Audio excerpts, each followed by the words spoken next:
Hello friends, welcome back to RGM online classes. RGM education YouTube চ্যানেলের রোজ রাত 8টার special upper primary TET ক্লাসে তোমাদের সকলকে জানাই স্বাগত। তো আজকে আমরা ক্লাস নাম্বার 12-এ ডিসকাস করব বেশ কিছু বাছাই করা পেডাগজিক্যাল কোয়েশ্চেন্স। পেডাগজি কোয়েশ্চেন্সগুলো প্রথমে করানোর কারণ কি যে আপার প্রাইমারি টেটে চাইল্ড ডেভেলপমেন্ট পেডাগজি, বাংলা, ইংরেজি, যারা সায়েন্সে তাদের জন্য সায়েন্স অ্যান্ড ম্যাথস, যারা আর্টসে তাদের জন্য এসএসটি রয়েছে, প্রত্যেকটা সাবজেক্টেই কিন্তু পেডাগজির কোয়েশ্চেন্স থাকছে। তো সেই কারণে পেডাগজির কনসেপ্টটা ক্লিয়ার করা খুব দরকার। যাদের কনসেপ্ট ক্লিয়ার থাকবে তারা কিন্তু পেডাগজির কোয়েশ্চেনগুলোর অ্যান্সার খুব সহজে করতে পারবে, যাতে তাদের পাসিং যে মার্কসটা, যেটা কোয়ালিফাইং মার্কস যেটা রয়েছে, সেদিকে তারা কিন্তু অনেকটা এগিয়ে থাকবে বাকিদের থেকে। তো সেই কারণে এই ক্লাসেসগুলো, এই কনসেপচুয়াল ক্লাসেসগুলো কিন্তু খুবই প্রয়োজন। তো আজকের সেটের প্রথম প্রশ্ন কী রয়েছে দেখো, কোনো কিছুর সামগ্রিক রূপটি যে আকস্মিক প্রক্রিয়ায় মানুষের মনের মধ্যে ভেসে ওঠে। সামগ্রিক রূপ মানে কি, মানে যে কমপ্লিট, সামগ্রিক মানে হচ্ছে কমপ্লিট যে পার্টটা, কমপ্লিট যে তার একটা ভঙ্গি, বা বলা যেতে পারে যে কমপ্লিট তার যে আউটকামটা, সেটা যে আকস্মিক প্রক্রিয়া মানে হুট করে বা হঠাৎ করে মানুষের মনের মধ্যে ভেসে ওঠে, তা হচ্ছে কি দূরদৃষ্টি, ক্ষীণদৃষ্টি, শুভদৃষ্টি, অন্তর্দৃষ্টি। যেহেতু মনের মধ্যে ভেসে উঠেছে, মনে করো যখন কোনো একটা বিষয় সম্পর্কে তোমার জ্ঞান লাভ হলো, কথার কথা বলছি, মনে করো যে তুমি ছোটোবেলায় পড়েছো কোনো একটা জায়গার কথা, কোনো একটা নদীর কথা, বা কিছুটা সময় পর, কয়েক বছর পর তুমি যখন সেই জায়গায় সত্যিকারে তুমি ফিজিক্যালি সেখানে গেছো বা সেই নদীর তীরে গেছো, তখন হুট করে তোমার কী হবে, সেই যে তুমি জ্ঞানটা লাভ করেছিলে কিছু বছর পূর্বে, তখন তার সমস্ত বিষয়গুলো তোমার মনের মধ্যে কিন্তু ভেসে উঠবে। এটাকে কি বলা হয়? এটাকে বলা হচ্ছে অন্তর্দৃষ্টি। Option number D. নেক্সট আসবো কোয়েশ্চেন নাম্বার 2। কী বলা হচ্ছে, বলেছে শ্রেণী শিক্ষণের ক্ষেত্রে অগ্রিম সংগঠন ব্যবহার বিষয়ে মতামত প্রকাশ করেন শিক্ষাবিদকে।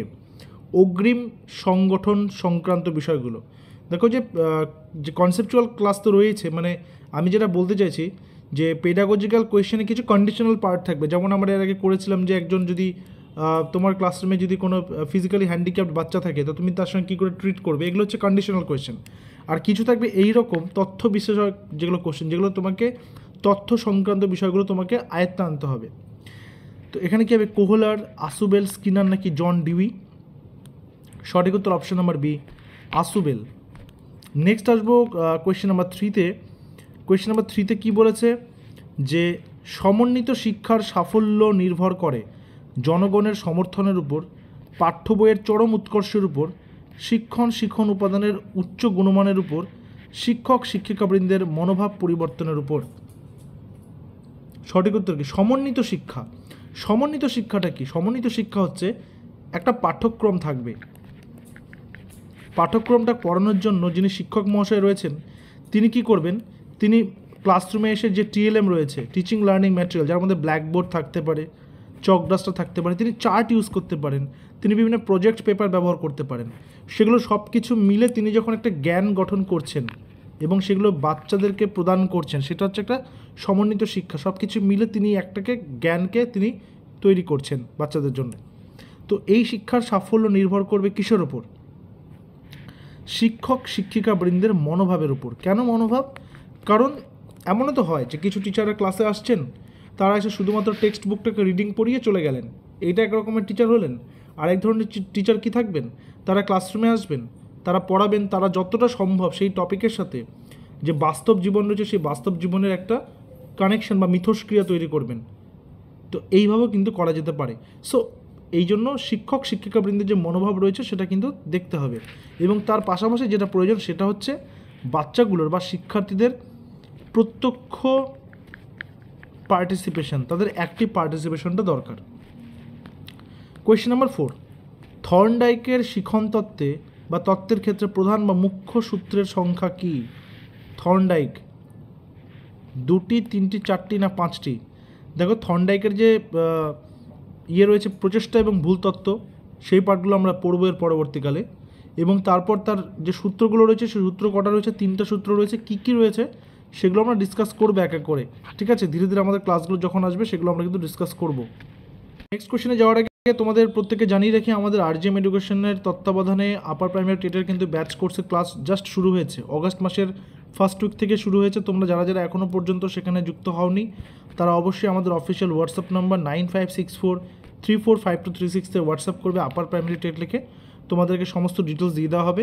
একটা কথা বলে রাখি, এখানে যে ক্লাসেসগুলো রয়েছে বিষয়ভিত্তিক, সিডিপি, বাংলা, ইংরেজি, বিজ্ঞান, গণিত, সোশ্যাল স্টাডিজ, এখানে প্রত্যেকটা কিন্তু ডিটেইলডে ক্লাস হচ্ছে, অর্থাৎ প্রত্যেকটা টপিক ধরে ধরে বিস্তারিত আলোচনার ক্লাস, তারপর সেগুলো থেকে এমসিকিউ প্র্যাকটিস, এবং তারপর সব মিলে কিন্তু 30টা ফুল লেন্থ মক টেস্ট সেখানে কিন্তু করানো হবে, এবং পরীক্ষা পর্যন্ত ক্লাস চলবে। তো যারা ভাবছো যে জয়েন করবে তারা আর দেরি না করে অবশ্যই আমাদের হোয়াটসঅ্যাপে যোগাযোগ করে নেবে। নেক্সট কোশ্চেন আসবো, বলেছে যখন কোনো অভিজ্ঞতাকে পুনরুদ্রেক করার জন্য ছাত্রছাত্রীর সক্রিয় মানসিক প্রচেষ্টার দরকার হয় না তাকে কি বলে? কোনো অভিজ্ঞতাকে পুনরুদ্রেক করা, যেমন তুমি ছোটোবেলায় সাইকেল চালানো শিখেছো, বাইসাইকেল চালানো শিখেছো, তখন কি হয়েছে, তখন তোমাকে কেউ নিশ্চয়ই না কেউ হেল্প করেছে, তারপর তুমি কি করেছো, ওই দুটো চাকার উপরে তুমি ব্যালেন্স করা শিখেছো, কী করে দুটো চাকার উপরে ব্যালেন্স করে প্যাডেল মেরে হ্যান্ডেল ধরে এগিয়ে যেতে হয়, তাই তো? এইবার তুমি কিছু বছর পর তুমি যখন বাইক চালাতে যাবে, তখন তোমাকে কিন্তু ওই দুই চাকার উপরে আর ব্যালেন্স করতে হচ্ছে না, কারণ তোমার মধ্যে ওই জ্ঞানটা অলরেডি চলে এসছে যে দু চাকার উপরে কী করে ব্যালেন্সটা করতে হয়। অর্থাৎ এটাই হচ্ছে পূর্বে অর্জিত কোনো অভিজ্ঞতার পুনরুদ্রেক ঘটানো। বুঝতে পেরেছো? তো এটা করার জন্য ছাত্রছাত্রীর সক্রিয় মানসিক প্রচেষ্টার দরকার হয় না। সক্রিয় মানসিক প্রচেষ্টার দরকার হয় না বলেছে, তাকে বলে কি? সক্রিয় স্মৃতি, নিষ্ক্রিয় স্মৃতি, ক্ষণস্থায়ী স্মৃতি নাকি তাৎক্ষণিক স্মৃতি? সঠিক উত্তর তাকে বলে সক্রিয় স্মৃতি, option number A. Next number 7, শিশু বা শিক্ষার্থীর মধ্যে প্রেরণার উদ্ভব ঘটে। প্রেরণাটা কি? মোটিভেশন। আমরা তো বলি যে মোটিভেট করতে হবে বাচ্চাদেরকে, যাতে করে তারা শুধুমাত্র মিড ডে মিল খাওয়ার জন্য নয়, তারা যেন পড়াশোনা করার জন্য স্কুলে আসে, তারা যেন আনন্দ পায় ক্লাস করতে, তারা যেন পরীক্ষায় পার্টিসিপেট করতে মজা পায়, তারা যেন প্রত্যেকটা পাঠে, প্রত্যেকটা ক্লাসে তারা যেন অ্যাক্টিভলি পার্টিসিপেট করে, তারা যেন অন্যমনস্ক না হয়ে পড়ে। তো সেই জন্য কী দরকার? মোটিভেশন দরকার। মোটিভেশন কে দেবে? ক্লাসরুমে কে মোটিভেশন দেবে সবাইকে? টিচার্সরা। তো শিশু বা শিক্ষার্থীর মধ্যে প্রেরণার উদ্ভব হয় কী থেকে? দুঃখ থেকে, বেদনা থেকে, ভয় থেকে নাকি অভাববোধ থেকে? সঠিক উত্তর কি? সঠিক উত্তর অপশন নাম্বার ডি, অভাববোধ। অভাববোধটা কি? মানে যখন কোনো কিছু জানার চাহিদা, কোনো কিছু যখন তার মধ্যে অনুপস্থিতি রয়েছে, কোনো কিছু যখন তার মধ্যে নেই, তো সেই বিষয়ের তার মধ্যে অভাব রয়েছে। তো এখানে অভাববোধ বলতে কিন্তু সেই বিষয়টা বলেছে। দুঃখ থেকে মোটিভেশন আসবে না, যে সে দুঃখ পেয়েছে তাই পড়তে বসবে, সে বেদনা পেয়েছে পড়তে বসবে, সে ভয় পেয়েছে পড়তে বসবে, তা কিন্তু নয়। তার মধ্যে জ্ঞান লাভের যে অভাববোধটা রয়েছে, যে আমাকে শিখতে হবে, আমার মধ্যে নেই এটা, সেখান থেকেই কিন্তু আসবে। এখানে ভাষার অর্থটা বুঝতে হবে। পরবর্তী নম্বর, শৃঙ্খলার অর্থ হলো, শৃঙ্খলা মানে কি? আমরা বেসিক্যালি কি বুঝি? যে লজ, তাই না? লজ মানে বিভিন্ন রকমের আইন শৃঙ্খলা, নিয়ম কানুন। এই শৃঙ্খলার অর্থ হলো অনুগত, কঠোর শাস্তি, নির্ভুল আচরণ, নিয়মের দ্বারা চালিত হওয়া। সঠিক উত্তর কী হবে? সঠিক উত্তর হবে শৃঙ্খলার অর্থ হচ্ছে নিয়মের দ্বারা চালিত হওয়া। দেখো, এটা অনেক সময় ইন্টারভিউতে এই কোয়েশ্চেন্সগুলো করে, মানে পুরনো যত ক্যান্ডিডেটসরা দিয়েছে তাদের সঙ্গে কথোপকথনের মাধ্যমে বুঝতে পেরেছি যে তারা জিজ্ঞাসা করে যে তোমার স্কুলে প্রচণ্ড কঠোরভাবে কিছু নিয়ম পালন করতে বাধ্য করা হচ্ছে বাচ্চাদেরকে, তো তখন তুমি অ্যাজ এ টিচার, একজন আদর্শ শিক্ষক হিসেবে কী করবে? তো কী করা উচিত? দেখো, যখন এই ধরনের প্রশ্নের সম্মুখীন তুমি হবে, প্রথমে দেখতে হবে যে তোমাকে যেহেতু বলা হলো যে কঠোর নিয়ম পালন করতে বাধ্য করা হচ্ছে, তো প্রথম কথা বাচ্চাদেরকে বাধ্য করা যাবে না কোনো কিছু করতেই, এবং দ্বিতীয়ত তোমাকে দেখতে হবে নিয়মটা কতটা কঠোর, এবং নিয়মটাকে কতটা সহজভাবে, নিয়মটাকে না ব্রেক করে, কিছুটা মডিফাই করে কতটা সহজভাবে বাচ্চাদের জন্য করা হবে। কারণ স্কুলে যখন কোনো নিয়ম চলছে, নিশ্চয়ই সেটা বাচ্চাদের বেটারমেন্ট, তাদের ভালোর জন্যই করা হয়েছে। তো সেই বিষয়টা কিন্তু দেখতে হবে, অর্থাৎ তোমাকে দুদিকের স্বার্থ রক্ষা করতে হবে। বাচ্চাদের মানসিক শান্তি, সেটার একটা স্বার্থ রক্ষা করতে হবে অ্যাজ এ টিচার, আবার স্কুলের পরিকাঠামোগত স্বার্থের রক্ষাও করতে হবে। তো সেখানে কিন্তু তোমাকে খুব সিস্টেমেটিক্যালি অ্যান্সারটা করতে হবে। ভালো পাঠের উদ্দেশ্য হলো বিকাশ ঘটানো। কিসের? উচ্চারণের ক্ষেত্রে, ভালো পাঠ, বোধের ক্ষেত্রে, জ্ঞান বৃদ্ধির ক্ষেত্রে, সংবেদনশীলতার ক্ষেত্রে। সঠিক উত্তর কী হবে? সঠিক উত্তর হবে বোধের ক্ষেত্রে, মানে কনসেপ্ট ক্লিয়ার, যে কনসেপ্ট আমার কি, কতটা ক্লিয়ার হচ্ছে, আমি কতটা বোধ আমার জাগ্রত হচ্ছে। তো ভালো পাঠের উদ্দেশ্য হচ্ছে বোধের ক্ষেত্রে বিকাশ ঘটানো। পরবর্তী নম্বরে বলেছে মাদাম মন্তেশ্বরী বা ম্যাডাম মন্তেশ্বরীকে যে শিক্ষাবিদ ও দার্শনিকের দ্বারা প্রভাবিত হননি তিনি হলেন কে? মানে মাদাম মন্তেশ্বরী কার দ্বারা প্রভাবিত হননি? অর্থাৎ আমরা যখন মন্তেশ্বরী স্কুলের কথা পড়ব সেখানে কাদেরকে টার্গেট করা হয়েছে, কোন বাচ্চাগুলোকে? শিশুদেরকে। তো তিনি বেসিক্যালি রুশোর দ্বারা প্রভাবিত হবেন, কারণ রুশো হচ্ছেন শিশুকেন্দ্রিক শিক্ষার জনক, তাহলে তার দ্বারা প্রভাবিত তাকে হতেই হবে। তিনি ফ্রয়েবেলের দ্বারা প্রভাবিত হবেন। কেন? কারণ ফ্রয়েবেল হচ্ছে কিন্ডার গার্ডেন শিক্ষা ব্যবস্থার জনক। এই যে তোমরা দেখবে বিভিন্ন আমাদের পারিপার্শ্বিক এলাকাতে kindergarten, creche and play school ইত্যাদি তো রয়েছে, তাই না? মানে প্রি প্রাইমারি স্কুল। পেস্তালসিকে তিনিও শিশু সাহিত্যিক নয়, কথাটা ভুল হলো, তিনি হচ্ছেন শিশু মনস্তাত্ত্বিক বা শিশু মনস্তত্ত্ববিদ, যেখানে তিনিও শিশুদের আপলিফমেন্ট, আলটিমেট কী করে তার উন্নতি হবে, বিকাশ সাধন হবে, সেগুলো নিয়ে বলেছেন। বলেননি কে? নান। Option number A. তো আমরা যদি বাকি অপশানসগুলোকে এলিমিনেট করি তবুও কিন্তু সঠিক উত্তরে আমরা পৌঁছাতে পারি। শ্রীনিকেতন যে শিক্ষাবিদের বাস্তব শিক্ষা চিন্তার মূর্ত প্রতীক তিনি হলেন কে? শ্রীনিকেতন। বিদ্যাসাগর, রবীন্দ্রনাথ ঠাকুর, গান্ধীজি, রাজা রামমোহন রায়। সঠিক উত্তর হবে অপশন নাম্বার বি, রবীন্দ্রনাথ ঠাকুর। রবীন্দ্রনাথ ঠাকুরের একটা বিখ্যাত উক্তি কিন্তু রয়েছে, তিনি বলেছিলেন যে শিক্ষা দিতে হবে প্রকৃতির কোলে বসে। অর্থাৎ প্রকৃতির কোলে মানে কি? অর্থাৎ বাচ্চাটাকে ওই বদ্ধ ঘরের থেকে বাইরে নিয়ে এসে তাকে প্রকৃতির মাঝে নিয়ে এসে শিক্ষাদান করতে হবে, যাতে করে সেই বাচ্চাটার মধ্যে ওই পাঠ্য বইয়ের সাথে পারিপার্শ্বিক জগতের মিথস্ক্রিয়াটা ঘটতে পারে। সো অপশন নাম্বার বি হচ্ছে এখানে কারেক্ট আনসার, রবীন্দ্রনাথ ঠাকুর।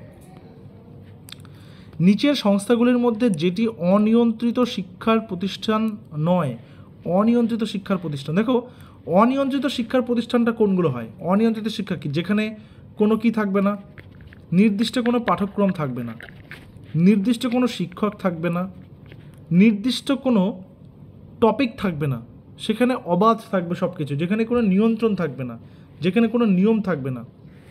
তো সেটা কি? পরিবার উৎপাদন কেন্দ্র, সমষ্টি উন্নয়ন কেন্দ্র, নাকি সিনেমা? সঠিক উত্তর কি? নিচের সংস্থাগুলোর মধ্যে যেটা অনিয়ন্ত্রিত শিক্ষার প্রতিষ্ঠান নয় বলেছে। দেখো পরিবার কি? পরিবার তোমাকে তো কখনো সিস্টেমেটিক্যালি কিছু শেখাতে পারবে না। তোমাকে পরিবার একরকমভাবে শেখাবে, তুমি একরকমভাবে শিখবে। কেন? কারণ পরিবারে বহুবিধ মানুষ থাকবে, তাদের কথা বলার ধরন, তাদের পোশাক আশাকের ধরন, তাদের চালচলন, তাদের আচার আচরণ, প্রত্যেকটা বিষয় থেকে তুমি সেটাকে অ্যাসিমিলেট করছো। কারণ বাচ্চারা কি হয়? বাচ্চারা তো স্পঞ্জের মতো হয়, তারা প্রত্যেকটা জিনিসকে শুষে নিচ্ছে। কীভাবে শুষে নিচ্ছে? সে যা দেখছে, যা বুঝতে পারছে, সেটাকে সে নিজের মধ্যে অ্যাসিমিলেট করতে যাচ্ছে। তো তুমি যেটা শুধুমাত্র তাকে শেখাতে চাইছো, সে শুধু সেটাই যে শিখবে তা কিন্তু নয়, সে যা দেখছে, যা বুঝছে, সবই শিখছে। তো পরিবার কিন্তু অনিয়ন্ত্রিত শিক্ষার একটা প্রতিষ্ঠান। বিভিন্ন উৎপাদন কেন্দ্র, প্রোডাকশন সেন্টার, সেখানেও তাই, সিনেমাতেও তাই। সিনেমাতে কিন্তু একটা পারপাস থাকে কিছু মেসেজ দেওয়ার, তার পাশাপাশি সিনেমাটাকে পরিচালনা করার জন্য অনেক আনুষঙ্গিক বিষয়ে সাহায্য নিতে হয়, তো সেগুলোও তারা শিখে যাবে। তো সমষ্টি উন্নয়ন কেন্দ্র এটা কিন্তু সঠিক উত্তর, যেহেতু নয় বলেছে এখানে। নম্বর 13, অন্ধ শিশুদের শিক্ষার জন্য ব্যবহৃত ব্রেইল লেখা হয় কয়টি বিন্দুর দ্বারা? ব্রেইল যেটা হচ্ছে কে লিখেছেন বা কে তৈরি করেছেন? Luis Braille. ঠিক আছে, লুই ব্রেইল। এটা কি? এটা কি ধরনের? এটা হচ্ছে এই রকম একটা হচ্ছে, মনে করো স্ক্রিপ্ট থাকবে যেখানে কিছু কিছু বিন্দু, ঠিক আছে, কিছু কিছু বিন্দু দিয়ে সেখানে কিন্তু পড়তে হবে। অর্থাৎ যারা দৃষ্টি প্রতিবন্ধী, মানে যারা অন্ধ, চোখে দেখতে পায় না, তারা সেটাকে স্পর্শ করবে, স্পর্শ করে করে তারা পড়বে। তো অন্ধ শিশুদের শিক্ষার জন্য ব্যবহৃত ব্রেইল কতগুলি বিন্দুতে লেখা হয়? সঠিক উত্তর অপশন নাম্বারে 6টি বিন্দু নিয়ে। তো কে এটা আবিষ্কার করেছেন? Luis Braille. ঠিক আছে, তোমরা হেলেন কেলারের নাম প্রত্যেকে শুনেছ, যেহেতু এর আগে রবীন্দ্রনাথ ঠাকুরের প্রসঙ্গ আসলো। হেলেন কেলারের কিন্তু বিখ্যাত লেখা রয়েছে, তার আত্মজীবনী রয়েছে, তিনি কিন্তু একজন অন্ধ ছিলেন। তারপর আমরা যদি একটু ইতিহাসে যাই, সেখানে হোমার রয়েছে, হোমার, অন্ধ কবি হোমার, ইলিয়াড এবং ওডিসি নামক দুটো গ্রন্থ, তিনি অন্ধ হওয়া সত্ত্বেও তিনি দুটো গ্রন্থ রচনা করে ফেলেছেন। তো এগুলো কোনো ব্যারিয়ার নয়, এগুলো হচ্ছে ব্যারিয়ার নয় বললে ভুল হবে, ব্যারিয়ার অবশ্যই, এগুলো ব্যারিয়ার। তবুও কিছু কিছু মানুষ তাদের জীবন দিয়ে প্রত্যেক আমাদেরকে বুঝিয়েছেন যে তারা চেষ্টা করলেই বা তারা ধৈর্য থাকলেই তারা কিন্তু সেগুলো করতে পারবে, ইচ্ছা থাকলেই। ইসলামীয় ধর্মতত্ত্ব পাঠ্যক্রম হলো কি? মৌলবী, ইসলামী, ইলাহি, নাকি তাবিকি? দেখো, যেহেতু ভারতবর্ষের সংবিধানের যে 30